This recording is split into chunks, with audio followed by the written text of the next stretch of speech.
大時大節或者係長嘅假期，好多人都去澳門行個圈，甚至呢，有啲網友 inbox 我，廖師傅可以教我擺個陣破解賭場嘅風水，等我贏返大錢。老實講，呢個真係徹頭徹尾嘅無稽之談。今日我會用玄學同科學兩套方式拆解一下澳門5大賭場嘅吸金風水陣。睇完呢條片，你會發現賭場最恐怖嘅唔係風水啊，而係佢哋點樣騎劫你嘅大腦。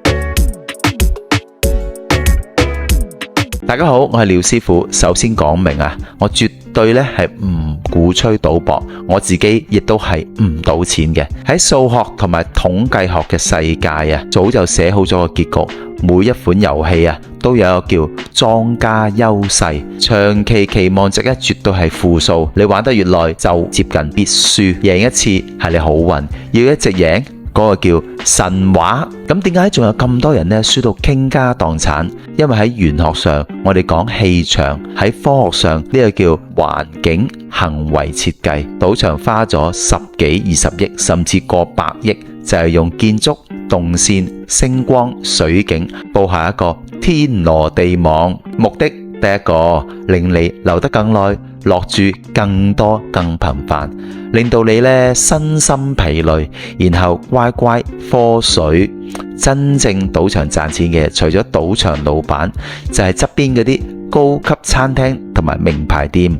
今日我哋就用文化觀察嘅角度睇下澳門5大知名賭場風水佈局嘅傳聞。每一節我都附上理性備忘，教你用旅遊心而唔係賭場心啊，賭徒心，優雅進場，理性離場。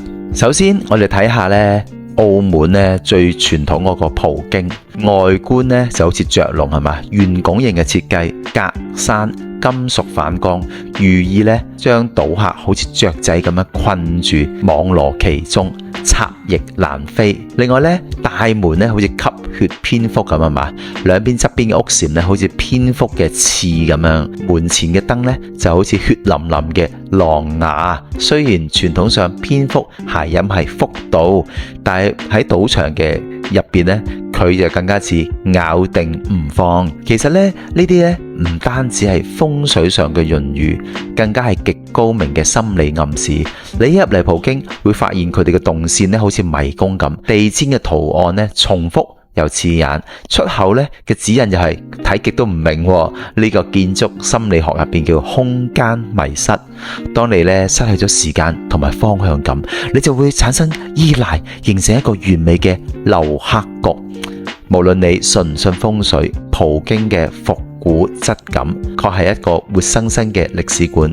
當去睇下裝修，都係絕對值回票價。跟住我哋嚟睇睇金沙。金沙呢成個金色嘅建築大嘅群體，好容易呢俾人解讀成為一個呢巨大嘅金袋，寓意呢財物進入袋。門口外邊呢有8卦嘅噴泉啊，8個出水口全部向內噴。喺風水學上高，呢叫聚水為財，肥水不流別人田啊。但係當你行入大堂，抬頭一望，巨型嘅水晶燈就好似一把把鋒利嘅刀咁樣插住你啊！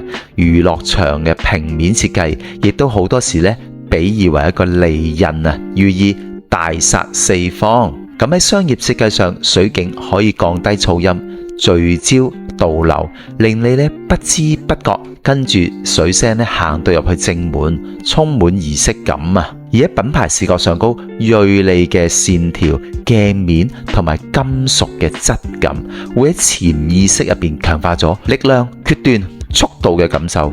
當人喺呢種充滿殺窩之氣嘅場景之下落注，腎上腺素飆升，容易產生要快要狠嘅衝動，落單嘅頻率自然直線上升啦。跟住嚟到永利，永利呢門口前邊嘅音樂噴泉啊，係佢標誌之一。風水傳說，星屬金，金生水旺，象徵財源滾滾。成棟建築物好似一座金山，有山有水，講究嘅就係藏風聚氣。但係永利呢，有兩個呢都幾有趣嘅傳聞。第一，永利係嘛，呢個招牌嘅字體好似一排刀咁樣係嘛，一入門口就俾一種無形嘅壓迫感。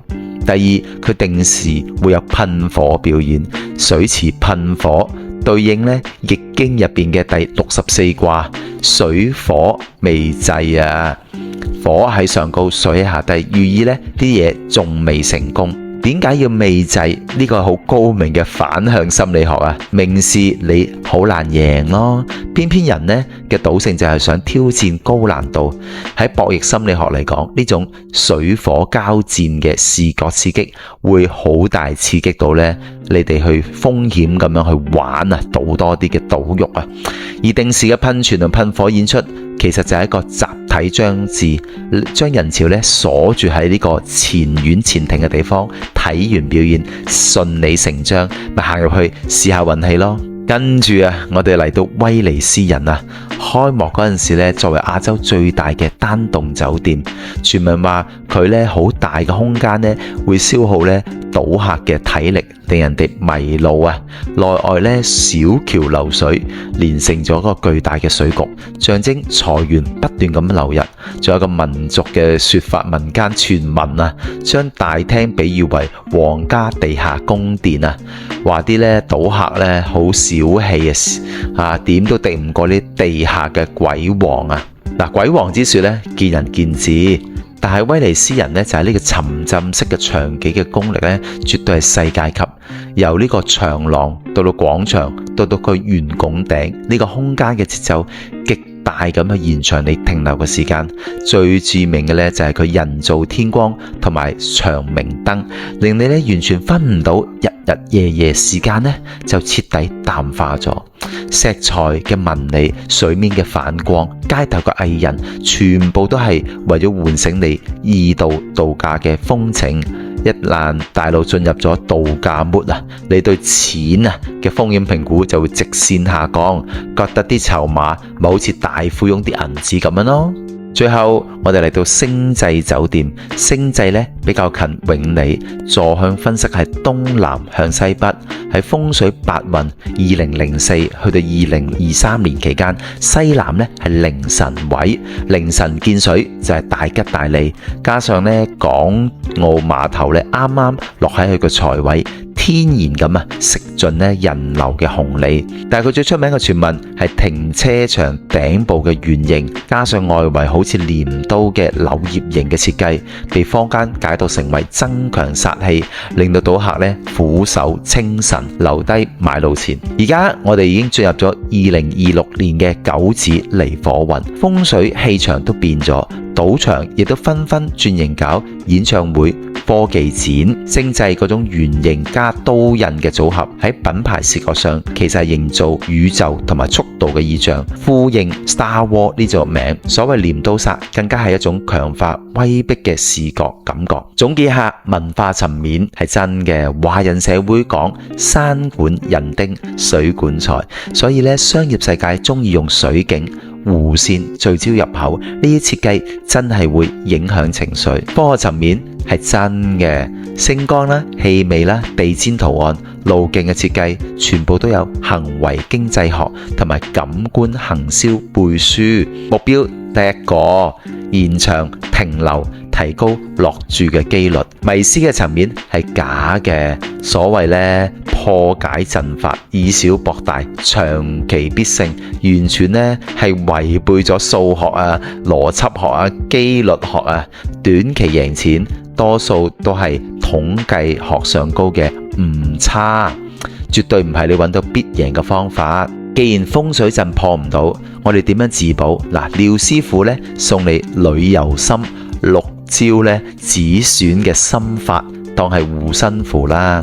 第一個，設定個 budget， 將準備輸嘅錢當做主題樂園門票，用完即刻走，絕對唔好補飛。第二，設定時限，停留越耐越接近莊家優勢，睇完建築同表演夠鐘咪走咯。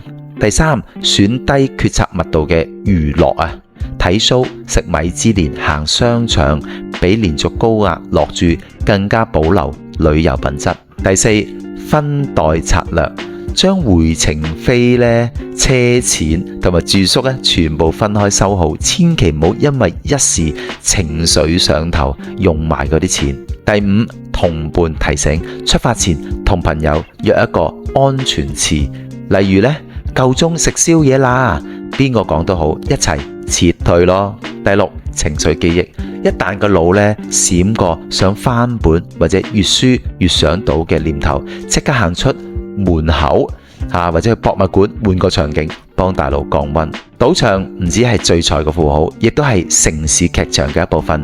近年咧，澳門賭場加入大量嘅藝術展、親子設施同埋唔同嘅展覽，嘗試將風險形象轉化為文化形象。呢個喺風水學亦都係一個城市級別嘅化煞。記住，去玩去旅行求好運，從來唔喺賭台上高嘅，而係你能夠及時止蝕，將時間同金錢投向更加值得嘅風景、美食同埋身邊另一半。祝你下一次咧澳門之行咧贏盡見識同埋回憶，而唔係淨係壓住籌碼。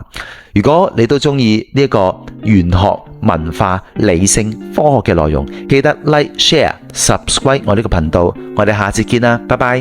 今集講到呢度，記得 subscribe 同埋 share 我呢個 channel 啦，拜拜。